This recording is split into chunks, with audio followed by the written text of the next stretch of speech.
Police have been using fingerprints to identify people for over a century now. But now they have a new tool, technology which allows them to identify faces and ultimately identify who's on the right side of the law. As the innovation gains popularity within law enforcement, however, it is also drawing criticism from those who say it is putting privacy at risk. CBS News correspondent Elaine Quijano joins us this morning with that story. Nice to see you. Good morning. Good morning, Erica. Well, currently, to verify someone's identity, officers have to type a name into a computer to see if it comes up with a match in various databases.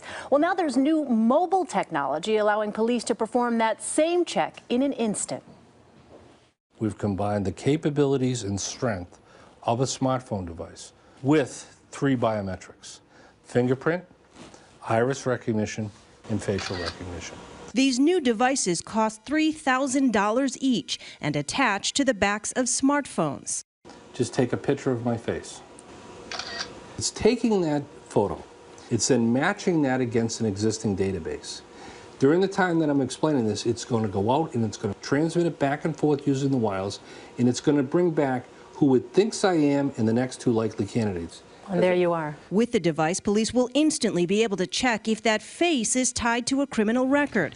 Sean Mullen, whose company developed the technology, says there are protections in place to ensure it can't be misused. How foolproof is this technology? None of the data stays on the device. It can only be used by authorized individuals who are pre-authenticated on the network and on the device. But some argue that scanning faces is no different than a search requiring a warrant. There are also fears that this unregulated technology puts the privacy of law-abiding citizens at risk. The fact that they're agreeing voluntarily not to retain information doesn't keep them from deciding at some point in the future that they will.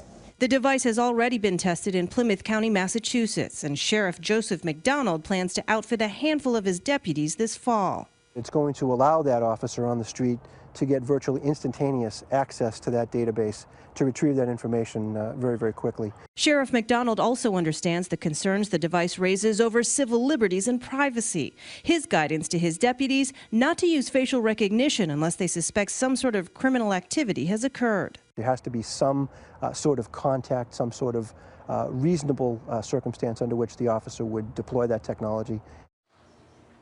Now, the company BI2 has orders from about 40 law enforcement agencies to deliver around 1,000 of the devices. And one more thing, this same kind of portable technology has been used in the past by the military to identify people, including possible terrorists, in Iraq and Afghanistan. Interesting stuff. Elaine, thanks.